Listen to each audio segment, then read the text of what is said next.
As-tu déjà remarqué que ceux qui offrent le plus de lumière sont souvent ceux qui portent les ténèbres les plus profondes? Tu donnes, tu écoutes, tu consoles. Tu fais tout ce qu'il faut pour être une bonne personne. Mais parfois, le monde semble sourd à ta bonté. Il avance sans te voir, ou pire, il te piétine. Quelque chose ne tourne pas rond, n'est-ce pas? Et si je te disais que ce malaise a une explication? Que le problème ne vient pas de ton cœur, mais de ta posture? Que ta gentillesse, mal placée, pourrait bien être une invitation ouverte aux abus? Car le monde ne récompense pas seulement les justes. Il récompense ceux qui comprennent ses règles, même les plus sombres. Machiavel l'avait vu bien avant nous. Ce qu'il a compris ne t'apprendra pas à être cruel, mais à cesser d'être une proie. Dis-moi, veux-tu rester un figurant dans les scénarios écrits par d'autres? Ou vas-tu enfin apprendre à écrire ta propre partition? Si cette pensée commence déjà à remuer quelque chose en toi, pose ton like maintenant. Parce que ce qu'on s'apprête à explorer pourrait bien remettre en question tout ce que tu croyais sur la justice, la morale et toi-même. Allons-y. On t'a appris que la bonté suffisait pour réussir. Que faire le bien attirait forcément le bien. Mais regarde autour de toi, est-ce vraiment ce que tu vois? Tu es peut-être de ceux qui offrent sans compter, qui se taisent pour ne pas blesser, qui pardonnent pour préserver la paix.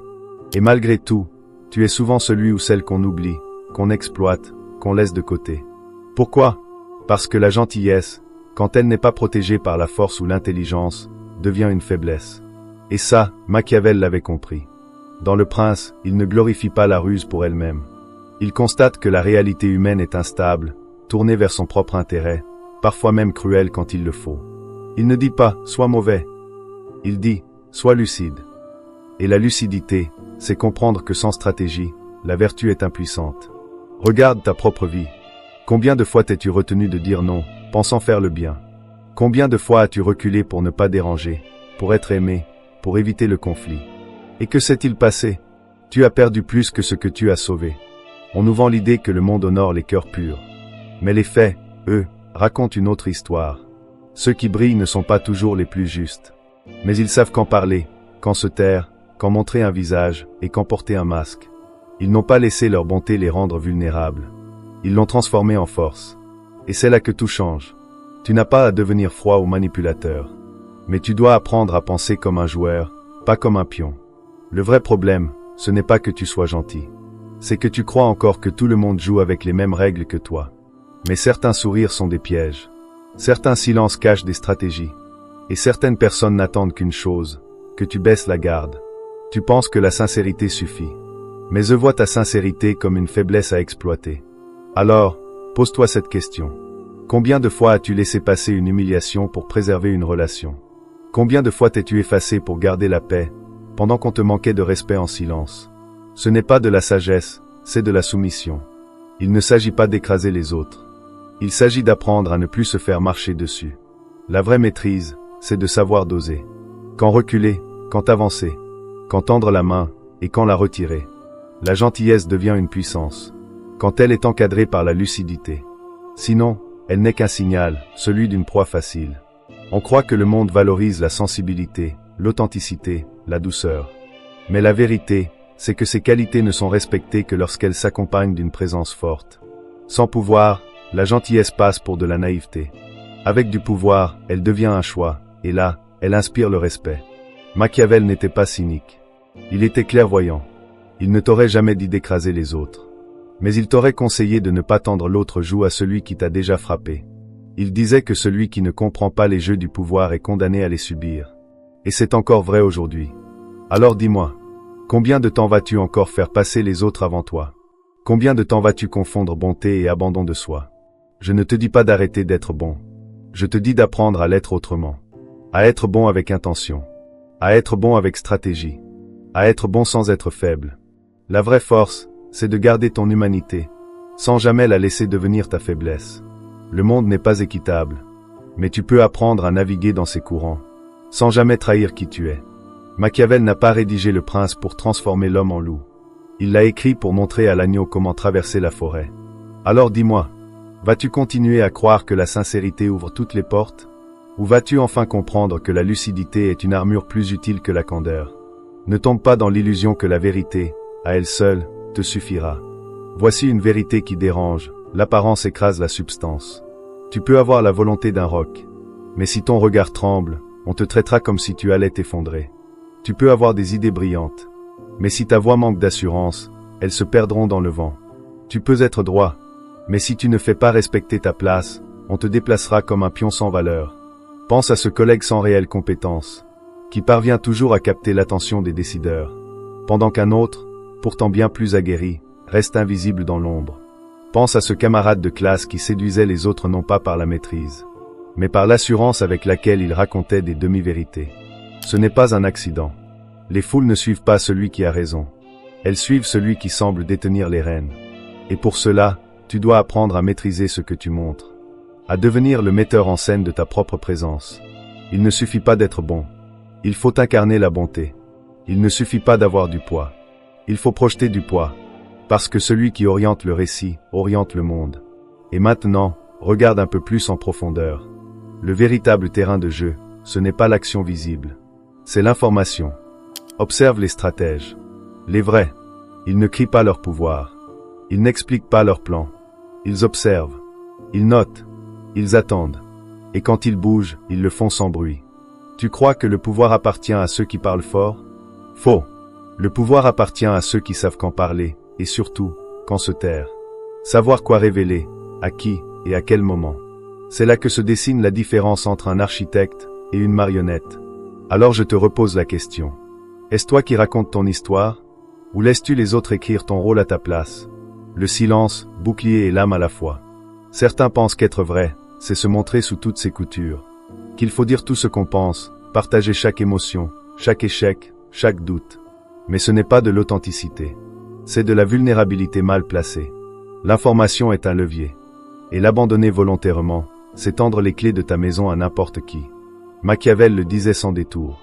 Celui qui révèle trop vite ses desseins donne à l'adversaire de quoi les briser. Il ne s'agit pas d'être faux. Il s'agit d'être maître de ce que tu offres à voir. Dans un monde où chacun cherche à tirer profit de l'autre, celui qui s'expose sans filtre devient une proie en vitrine.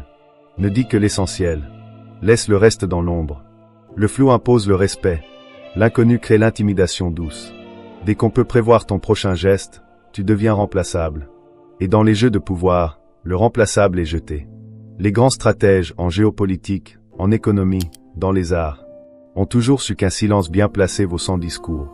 Maintenant, pense à une figure d'autorité que tu respectes vraiment. Est-ce qu'elle parle de tout le temps? Est-ce qu'elle vide son cœur à chaque prise de parole?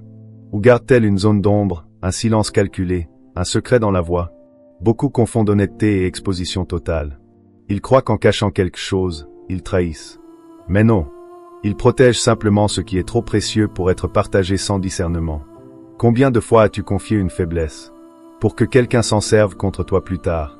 Combien de fois t'es-tu expliqué pour rien, juste pour calmer une tension avec quelqu'un qui n'en valait pas la peine? Combien de fois as-tu parlé alors que tu aurais gagné à ne rien dire du tout?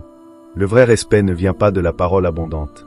Il vient du choix de ses mots et du silence entre les phrases. Le silence nourrit le mystère, et le mystère donne naissance au pouvoir. Si tu te livres en permanence, les autres cessent de te percevoir comme une force. Tu deviens prévisible, lisible, contrôlable. Mais si tu apprends à dire moins, à ne pas tout justifier, tu créeras autour de toi une aura d'incertitude. Et dans cette incertitude, les autres chercheront à te comprendre au lieu de te dominer. Dernier point, l'art de l'imprévisibilité. Ceux qui agissent toujours pareil, qui réagissent de façon automatique, sont les plus faciles à manipuler.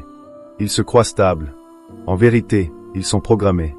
Et ceux qui peuvent prédire tes gestes, peuvent te dominer sans que tu ne t'en rendes compte. Si tu veux être libre, sois insaisissable.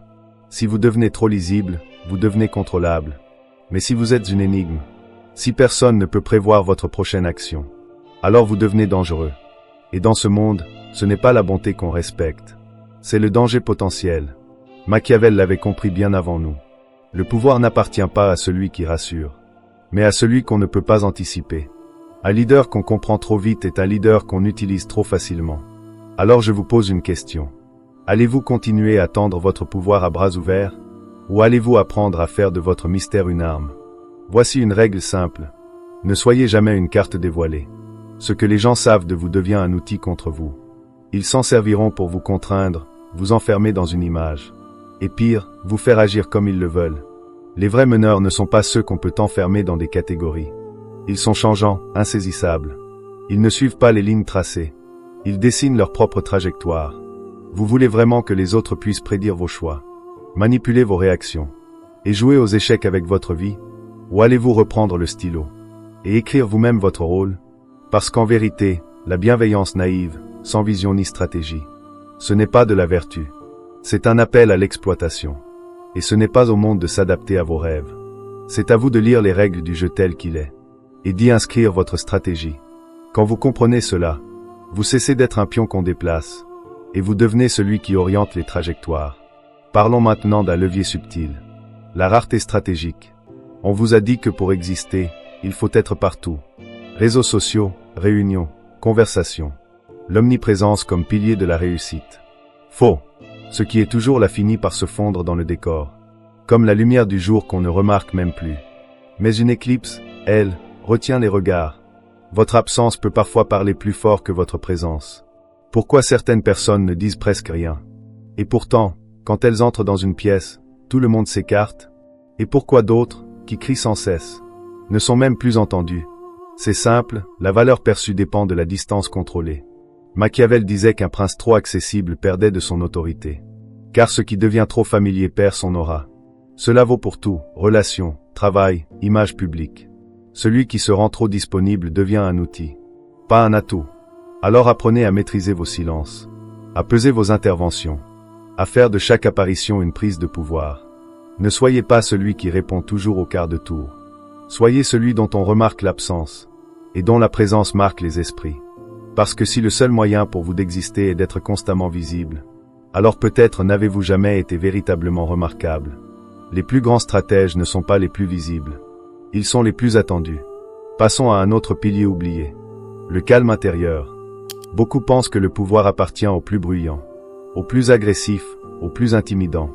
Mais en réalité, le pouvoir se niche dans celui qui reste impassible. Celui qui explose à la moindre provocation, qui se laisse entraîner par ses émotions, devient prévisible, et donc vulnérable. Vous êtes-vous déjà retrouvé dans une dispute, où quelqu'un vous pousse à bout, et vous finissez par perdre le contrôle? Et là, vous comprenez. Ce n'était pas vous qui teniez les rênes. C'était lui. Il a dicté votre réaction. Il vous a utilisé, contre vous-même. La force n'est pas dans la réaction. Elle est dans la maîtrise. Cela ne signifie pas devenir froid ou indifférent, mais apprendre à ne pas être esclave de votre colère, de votre peur, de votre impatience. Quand vous ne réagissez plus de manière attendue, vous devenez incontrôlable. Et ce que l'on ne contrôle pas, on le craint. Ceux qui dominent ne sont pas les plus virulents. Ce sont ceux qui restent calmes, pendant que tout le monde panique. Enfin, un dernier élément, le plus sous-estimé de tous, la patience tactique. Le monde actuel vous pousse à vouloir tout de suite. Le succès comme une commande express. Mais la stratégie ne se construit pas dans la précipitation. Un maître du jeu attend. Il ne saute pas sur la première opportunité. Il observe, écoute, et frappe au moment exact. Pensez à un général en pleine guerre. Il ne jette pas toutes ses troupes dès la première escarmouche. Il attend la faille, l'ouverture qu'il a lui-même contribué à créer. Ce n'est pas la rapidité qui décide du vainqueur. C'est le rythme juste. Celui qui court sans savoir où il va s'épuise. Celui qui choisit son moment remporte la partie. Machiavel l'a formulé clairement. L'adaptation est plus puissante que la force brute. Ceux qui savent quand se mouvoir dominent ceux qui foncent à l'aveugle. Les impulsifs font des erreurs. Les stratèges attendent la bonne ouverture. Alors, de quel côté êtes-vous? De ceux qui s'empressent de réagir, puis s'excusent des conséquences? Ou de ceux qui planifient en silence, et frappent avec précision chirurgicale? Car à la fin, ce n'est pas la vitesse qui mène au sommet, mais l'intelligence combinée au sang-froid. Le pouvoir appartient à ceux qui maîtrisent. À la perception, à l'information, et les émotions, et le temps. Comprenez cela, et vous cesserez d'être un pion. Vous deviendrez le joueur. Le monde ne changera pas, il est et restera impitoyable. Mais la différence, c'est votre capacité à ne plus suivre les règles, mais à les transformer en levier. Ceux qui dominent ne sont pas forcément les plus puissants, mais les plus inattendus. Et maintenant que vous savez ça, retenez une chose.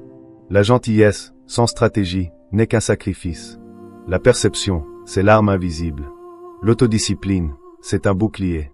La patience calculée vaut 1000 impulsions. Et ce qui est rare devient précieux. Mais rien de tout ça ne comptera si vous continuez à fonctionner comme tous les autres. Vous voulez un autre destin? Alors cessez de répéter ce qui vous a été inculqué. Ne suivez plus le récit qu'on vous a écrit. Il ne s'agit pas de briser les règles pour briller, mais de les courber intelligemment à votre avantage. Le vrai problème, c'est que la majorité se contente de copier. Elle applique sans réfléchir, réagit selon les mêmes codes, et ne remet jamais rien en question. Mais ceux qui renversent la partie sont les inclassables, ceux qui inventent de nouveaux sentiers, quand tous les autres marchent en file indienne. Ce sont ceux qu'on n'attend pas, ceux dont les gestes ne rentrent dans aucune case. Et voici la vérité que beaucoup refusent d'entendre. Le monde digère les conformes, mais retient les dissidents silencieux. Faites ce que tout le monde fait, et vous serez effacés par la banalité. La seule manière de laisser une empreinte, devenir insaisissable, être cette personne que l'on ne peut jamais lire d'avance, celle dont l'absence crée le manque, et dont la présence crée la tension. À partir de là, tout change. Vous comprenez que vous n'étiez pas insignifiant. Vous étiez juste mal positionné. Ce n'était pas votre valeur qui était en cause, mais votre manière de la projeter. Et maintenant que vous savez, vous ne pouvez plus faire marche arrière. Quand vous décidez de contrôler vos apparitions, de faire du silence une réponse, et de transformer chaque mot en outil stratégique, le décor se modifie. Ceux qui vous évitaient commencent à recalculer. Ceux qui riaient en coin commencent à observer dans l'ombre. Et ceux qui pensaient pouvoir jouer avec vous commencent à se méfier. Alors, dites-moi, allez-vous continuer à exister sans trace? Ou allez-vous commencer à agir avec précision? Parce que la vraie séparation n'est pas entre ceux qui comprennent et ceux qui ignorent. C'est entre ceux qui appliquent et ceux qui se contentent de savoir. Le monde n'élève pas les spectateurs. Il retient les acteurs du réel. Ceux qui savent quand frapper et quand disparaître. Si ce message vous parle, retenez ceci. Le silence bien placé est plus bruyant que 1000 cris. Celui qui l'utilise avec finesse dirige. Celui qui l'ignore se fait guider. Et si vous avez lu jusqu'ici, c'est que vous êtes déjà différent. La plupart s'arrêtent. La plupart survolent. Mais vous êtes resté. Vous avez absorbé. Cela suffit à prouver que vous êtes prêt. Prêt à sortir de l'ombre de la masse. Et à jouer à un autre niveau. Maintenant, je vous pose la seule question qui vaille. Que ferez-vous de cette clarté? Car ce n'est pas le savoir qui vous protège. C'est l'exécution. Et puisqu'on parle de ça, j'ai un défi à vous lancer. Commentez ci-dessous le mot architecte. Pourquoi? Parce que les stratèges construisent leur position. Et je veux savoir si vous êtes l'un d'eux. Et si vous en avez assez d'être une pièce qu'on déplace. Abonnez-vous. Chaque vidéo ici est un nouveau mouvement. Pour reprendre l'initiative. La prochaine peut vous donner l'outil qui changera votre perspective. Mais attention, presque tout le monde, au moment de vouloir devenir plus fin, commet une erreur qui les rend encore plus vulnérables. Si vous voulez l'éviter, regardez tout de suite la prochaine vidéo qui s'affiche. Elle vous montrera comment éviter le piège, dans lequel tombent même les plus brillants. On se retrouve dans quelques secondes. Mais si vous ratez cette ouverture, elle pourrait ne pas se représenter.